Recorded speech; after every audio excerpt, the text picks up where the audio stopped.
Hello, hello. Welcome back to the podcast. You, my friend, are in for a treat today because there's so much goodness my friend KM drops in this episode. I'm still very impressed with all her achievement and drive. I truly hope this sparks you in creating something wonderful for yourself. Enjoy. All right. So I have KM Robinson here. I'm so excited for our guest today. KM Robinson is a social media educator and speaker who helps entrepreneurs build profitable businesses through smart social media marketing. She's been spotlighted by Facebook, NBC Business News Daily, Writers Weekly, Authority Magazine, Thrive Global, Newsweek, New York Comic Con, so much more. She's the founder of Livestream Action Plan, Social Time Saver, and Instagram Reels for Business. She's also a best-selling fiction author. So, oh my gosh, there is so much, and I cannot wait to knowing more about you. So thank you so much for being on the show. Thank you so much for having me today. I'm excited to chat. So I want to know a little bit more about your childhood. What were you like growing up as a kid? I loved everything. I loved learning. I loved reading. I loved education. I was actually going to be a teacher and I went to college to be an elementary school educator. But I had so many different passions, especially in technology. I started my very first business at 14 years old. I was a web designer. Yeah. And then I went to college for elementary education, and directly out of college, I started my photography business, which then parlayed into everything else that I do. So I was very, very curious, very, very interested in a lot of things. And I just tried to explore whatever I could to decide what I wanted to do ultimately when I became older. Yeah. Well, so let's dig a little bit deeper into that. So tell us a little bit more about your method of not only the finding what you want that you fall in love with, but the process of taking those actions. How do you go about doing that? Well, when it comes down to figuring out what you want to do, I think it really is important to test things out and to try things. Right now, I have a friend who is just starting to explore a new hobby, and she may want to do it as a career, and she really has this passion to learn more about it, but she's not exactly sure. We've been talking a lot about testing things out as hobbies and really figuring out if it's something that you like. So you don't have to decide this is what I'm going to do forever and commit to it. You can try things out as a hobby, as a fun weekend thing to do, and then invest a little more time and a little more effort into it to see if it's something you really want to do. When I was young, I really loved technology. I loved doing my web design. I loved being a graphic designer and creating all of these things. But at 14 years old, you can't know if that's going to be what you do your entire life. So I used my senior class project in high school to explore this. I had a very specific reason for doing this because I had to write a report on it. I had to do it for school. And I used that to then leverage my time and say, this is something I want to learn. This is something I want to try out, but it's also something I'm doing for academic purposes. And so I worked it into my schedule so that I could learn and see if I really liked it. And it turns out I did like it. So from there, I was then able to learn about business and I was able to branch off. And eventually it rolled into my photography business and my social media education business. But it all came from testing that out when I was younger. So I love exploring things in a non-pressure way to see if you like it. Make it an activity or a fun hobby that you're going to do. Then try it as a side hustle. Then build it up from there. And if you can work it all in and make it all work together, that's even better. Yeah, that's really good point. It's just like we always have this pressure of we have to marry to this idea or marry to this decision, but it's when you actually take that pressure off and start just testing out for fun and then see where it takes you. And growing up though, your environment, your family, all of those were kind of supportive of you trying different things out. Well, my dad was very techie, so he loved that I was in the tech space. He loved that I was doing computer things. And my mom was very much a reader. She ended up being a librarian when I became older. And so I was always surrounded by creative influences. They allowed me to do singing lessons and art lessons. And I got to try my hand at photography from a very young age. In fact, there's a family story from when I was 2 or 3 years old. We went to the zoo and I had one of my father's cameras. He was not a professional photographer, but just about there. And I stopped everyone and said, stop, I must get a picture of this elephant at 3 years old. And I still have that photo. Eventually, when I was in middle school, I actually won an award for that photo. So I was always encouraged to try things out, especially artistic and creative things. And later on in life, I was encouraged more toward the logical side of things. Go into education, do the things that are more safer, and be in that safer environment where you know you're going to make money and have a good career. And from there, I had to then take the reins and be able to express my creative side and take my own decisions into account from that point on. So I want to get to like current life now. Like, so you obviously did an amazing job of making your career and your lifestyle as you want. And you cracked the code of having the self-positioning and thriving in your business you love. Has it always been that way? Absolutely not. I'm a big one for failure. I love trying things knowing it probably isn't going to work out. And I very much embrace failing and falling on my face because then I can learn and grow from there. When I do things that I know are big and bold and probably out of my league, I'm aware that it's probably not going to work to my benefit, that people will probably talk about it, that things will probably make me trip. And then I can learn and grow and change. So I've tried things that haven't worked. And I've done things I knew were not going to work. And then because I did that, I could learn how to deal with negativity or the repercussions of failing and getting around that.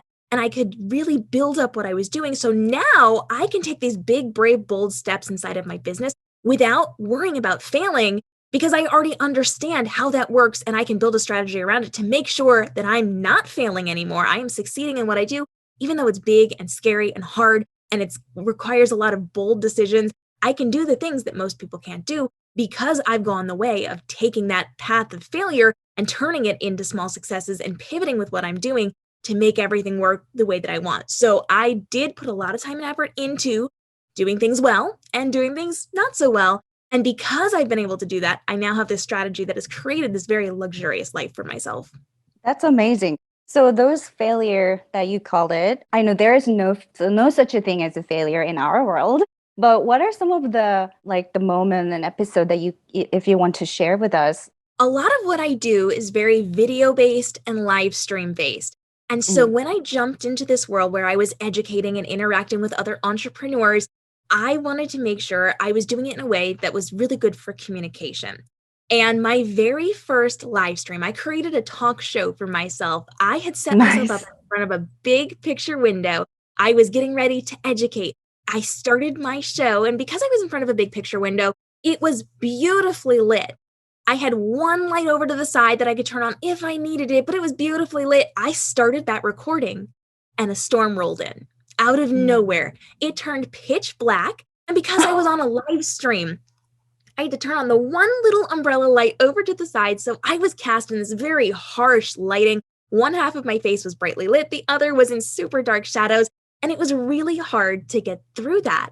And I had to learn that I can't do that. From now on, I need to back myself further up and have those lights ready to go just in case something like this happens. On a related note, I started my YouTube channel, my very first YouTube channel, and I started to record a series of videos. I created topics, I created things I was going to talk about, and it was in the middle of summer. And so in the background, I had a fan on so that I wouldn't overheat while I was recording it, and I didn't stop to check the recordings. I got done with maybe 10 episodes, and when I went to edit them, all you could hear was the fan competing with me. And so I've taken these missteps thinking I was well strategized and I knew what I was doing, and I had to learn and pivot from there. Now moving forward to the present, I can now step on any stage without any warning, without much knowledge on a particular subject, and give a full conversation about it because I have practiced and because I've learned and because I've learned from the mistakes of my past. And so I've done things that maybe fall on my face, and then I was immediately able to learn and pivot and grow from there. Yeah, I can so relate to that. And that's like something that I'm very passionate about because it is about mindset. Because you probably had to early on decide, okay, it's okay to be failing, whatever that means, right? So can you maybe share your methodology of overcoming that kind of mindset barrier? I'm an introvert. You wouldn't know by the way that I talk. No. But I get my energy from being on my own. I don't do well around people. So I had to learn and grow into that. I'm somebody who very much likes to be on my own. And so within this, I've had to take small steps to become more confident. One of the things I teach my students is if you don't like video or if you don't like being on audio, take small steps to overcome these things and become more confident in it. When you understand who you are and how you operate in a specific circumstance, you're then able to make decisions about it to tweak it. So if, for example, you are going to be recording yourself and you don't want to be out there on social media, you can record yourself in a way that sounds like it would go out on social media, but only show yourself. Don't actually put it out there. Practice until you understand what works well for you and what you want to change. From there, you can then bring in your mom, your sister, your best friend to watch some of these videos, and then you can learn and grow from there. You get more confident as you go. Then you take those next steps of putting it out and testing the waters and seeing how that works and pivoting from there. So when I first started, I was not somebody who could easily express myself or easily be around a lot of people or easily be on a stage. And over the years, I have had to practice and try and learn to become more confident and more stable in the things that I was saying. When I understood who I was and what I was teaching, it got easier for me to speak. And the more I did it, the better I got. And so one of the theories that I have in life is the more that you put yourself out there, the easier things become. When you are putting yourself out there 10 times and you mess up one of those 10 times, that's kind of noticeable. People are going to take notice and you're going to take notice. But if you put out 100 videos and you only mess up 10 of those videos, that's still the same percentage, but it has more to compare it to. That's 10 things that you don't love compared to 90 things that do work. And now we can up those numbers. So the more you put yourself out there or try new situations or meet new people, the more you have out in the world for people and yourself to compare it to, which means the stuff that you don't love as much is going to get drowned out by the stuff that you do appreciate. That's amazing. It's about like baby steps, right? And I love this, like, so you said you were an introvert, but you're like, you have to put yourself out there, but in a way, like finding in a way that feels good to you, right? Like that you found that comfort zone within this platform. And obviously you've been on many different media and sharing your tips and your journeys. So that is just so amazing. I'm an extrovert. I actually thrive in more in person. So when it's like a virtual setting, I get kind of awkward and like I just like, like when you hear yourself, like when you just like go through this recordings, like I just don't sound like myself, or that's just not what I think it is, right? So that's how I very much felt at the beginning of my career. I did not like seeing myself on camera. I didn't like hearing myself. I didn't like recordings of my voice. And the more I did, the more I became accustomed to it. And then I was able to just tune it out. But I am not necessarily somebody who was designed to be on camera. I'm not super pretty or super skinny or super smart or super well spoken. And I had to learn to get okay with that as I went. So the more I did it, it goes back to that theory, the more that you create and put out in the world, the easier it gets to understand, to tolerate, to accept the things that you're putting out there and actually embrace what you're doing. Yeah, that's so true. And it's also about you, when you're like passionate enough and you love it enough, you will give it a try. You will give more effort. You will improve yourself, right? And so that you can be that person. So it's about like baby step and not judging. It's about the progress and just recognizing the progress. And I feel like that's very important. I wanted to ask, so you've done many different things, but what was most the random thing that you've done before that not many people know about? One of the stories that I love to tell is my involvement with the professional mermaid community. Now, I was not a professional mermaid, but I started my career. What is that? Professional mermaids are women and men who dress up like mer people for different events. And so they'll have them do parties or different corporate events. There are giant tanks at aquariums or Renaissance fairs they swim in. Wow. So they're just representations like character actors of the mer community. Wow. Well, I'm not a professional mermaid, but I do own several tails. And it started several years ago. So I've been a professional author for 5 years now. My 5-year author anniversary was a few months ago.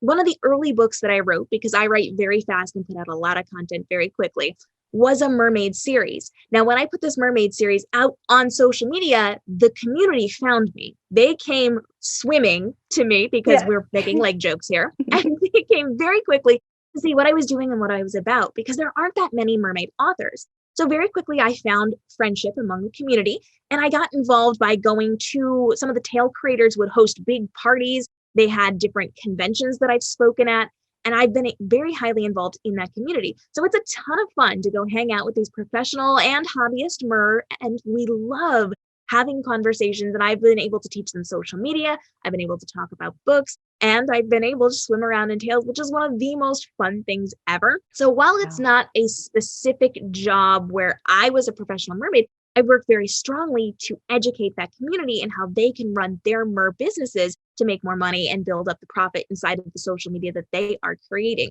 So I've had so much fun with that. I've loved it.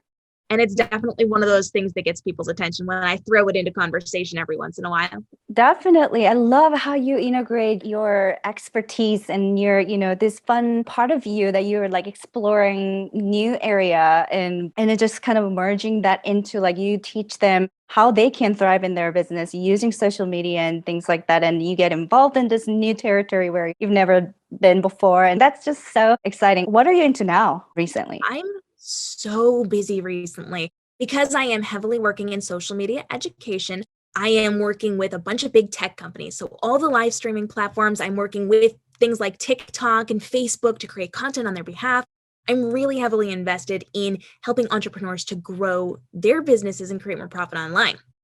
But in my author life, I'm also heavily invested in speaking and going around to stages and educating authors. And one of the things that I've really found a lot of fun doing recently is a series on my YouTube channel called Experts for Authors. This is where I'm bringing in industry professionals from across the board to educate authors on how to write authentically inside of their stories instead of getting it wrong like Hollywood.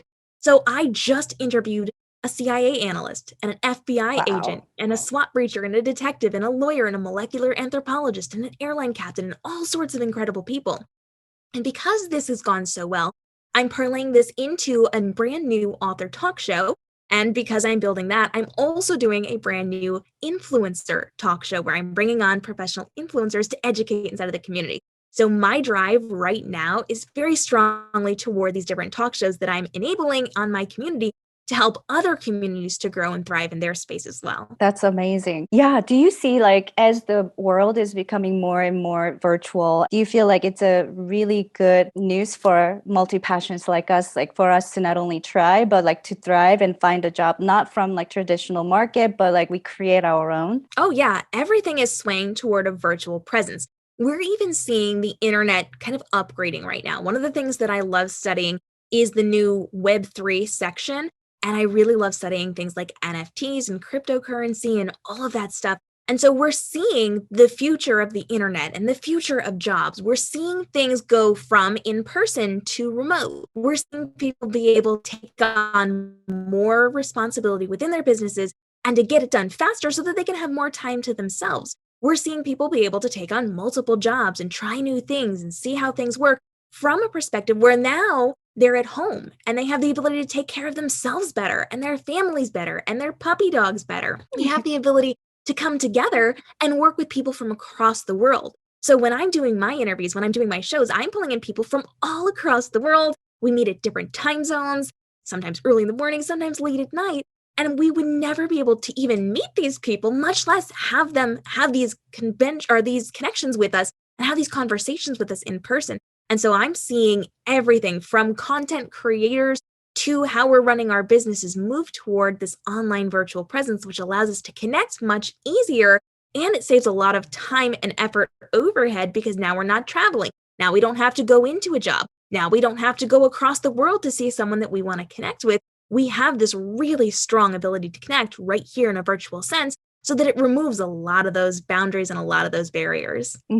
Definitely. This is definitely going into a different era, I feel like, and then a lot more opportunity that we didn't really have before in a traditional world. What you're doing is like so many different dimensions and so many different things. How do you juggle all of this? I mean, you must have a different kind of brain that can handle all these different things simultaneously. But yeah, how do you manage it? How do you do self-care and also do business and also to do this relationship building and connection and being on the live and like all this thing? How do you do all that? I have so much to say on this topic. This is one of the things I love discussing because there are so many different realms that play into it. So I am a very hyper productive person. I work faster than most people. I can get about 4 days of other people's work into one of my work days. But Love inside that. of my businesses, I also create systems and structures and automations. So the vast majority of my businesses I create things and then I automate them so that they're making me money while I can go do other things, which leaves me with a lot of luxury time inside of my schedule. I can get my work done very quickly during the day and then go live my best life. So I spend a lot of time and effort really learning what works super well inside of my businesses. And the other thing is, with most of my businesses, a lot of it overlaps. So it sounds like, oh, she does videography and photography, and she's an influencer, and she's on social media, and she's educating, and she's creating courses and webinars, and she's an author, and she's touring, and she's doing all of these things. It sounds like a lot of different things all kind of mashed into each other, but it really overlaps very nicely. So while I am doing a lot of this, my design background, my web design background, my photography, my videography, all of it parlays into one business. So I kind of look at it as I have my techie side, my social media educational side, and then I've got my author life. And there's some overlap there, but those are the two main businesses. And when it comes down to how I'm working my days, I'll focus on one business and then use the other business in maintenance mode, as I call it. So if I have a big project like writing a novel, the vast majority of my day is spent writing that novel. The rest of my time during that day is maintenance time on my social media education business. I show up, I create TikToks and Instagrams, I put videos out on YouTube, but I'm not doing a ton of work on, let's say, a course. Once that novel is written, then my author life becomes my secondary business. That goes into maintenance mode. I'm doing my TikToks, I'm on social media, I'm doing live streams, I'm hanging out and responding to people, but I'm not writing a novel. I am, in my other business, heavily creating a new course or dealing with a project over there or traveling to speak. And so I kind of divide it up into what is the most important? What am I prioritizing today? And the rest is on, I'm just showing up to be present in the community mode. Then when I have another project, I'll switch and I'll go back and forth between my businesses. That way I'm active and present in both, but I'm focused on one project at a time, which means I can get into that project and streamline what I'm doing. I can do it faster, stronger, better because I'm in that mindset and I'm not bouncing around from business to business. Yes, I love that because you have to kind of strategize around like your businesses, like especially you have so many different angle into your business. So I love that you put it as like the focus time and focus phase, and then there's a maintenance phase. I love that. What would you suggest or recommend to people, like one simple action if like someone to watch this and they actually haven't taken further action into making their passion project to life? What are some of the simple action that people can take it right away? What would it be? One of the most important things when you are starting a new project or when you have a goal in mind is to really be very aware of your goal. Understand what you want that outcome to be, and then work it backwards. Oftentimes when we jump into these projects or these conversations, we think we have to get to the end so very quickly, and it becomes overwhelming. So knowing our end goal and then working it backwards step by step is going to help us to figure it out and piece out what we need to do so that we can then schedule it into our lives in a practical way. I don't want to start and go from point A to point Z and just have no idea how to get there. I want to be in point Z and work back one step, then work back one more step, then work back one more step, and then get down to those smaller actions that we can take. You can put it into your calendar so you've got that end date goal, but knowing that end piece is going to be essential because then you can take the small steps to get there without feeling like you're failing or you're not getting there quick enough, because you don't know those steps in between. That is so true. I love like working backwards because that's a smart way to do things, right? And you will have a better chance of actually making it sustainable change. Absolutely. And I feel like it's really important to point out that you don't just have to figure this out on your own. It's incredibly smart to watch people who have gone before you, to see how they did what you want to do. Reverse engineer what they've done, because right now they're succeeding. They're doing exactly what you want. So now go back in their businesses and track what they did at the stage you were at and build from there. Yes, that is so true. That is a gold. Okay. I feel like I can talk to you about everything and like we could talk forever. But I only have one last question. But before, tell us where people can find you and any highlight you want to share. Absolutely. If you want to come hang out with me, you can come over to kmrobinson.com for all things social media marketing education. That'll also kick you out to all of my courses, IG Reels for Business, Livestream Action Plans, Social Time Saver. And then, of course, you can come over to my YouTube page, youtube.com/kmrobinson, where you can get daily free videos on how to level up on all the social platforms, the algorithm changes, the different developments on the platforms, and how to help level up your online business. If you want my fiction life, you can come over to kmrobinsonbooks.com. And we've got over 24 novels out for you right now, several of which are free if you want to test it out to see if I'm the author for you. Amazing. Definitely go dig in her stuff right now. All right. My final question for you is, what advice would you give to your younger self? The thing that I would love to tell younger me is that you know what you're doing. You're going to have a lot of well-meaning people try to give you advice and try to give you direction, but they don't understand who you are, where you're going, and they haven't studied the way that you have. You know the decisions that are best for you. And while your mom, your sister, your best friend, the people in your space are all going to want to help you and weigh in on this, they don't know what you know.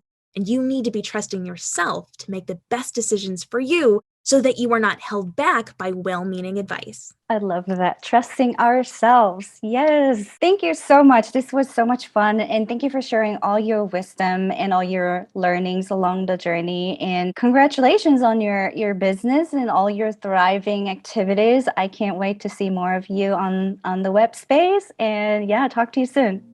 That wraps up this episode, and I hope you enjoy the conversation.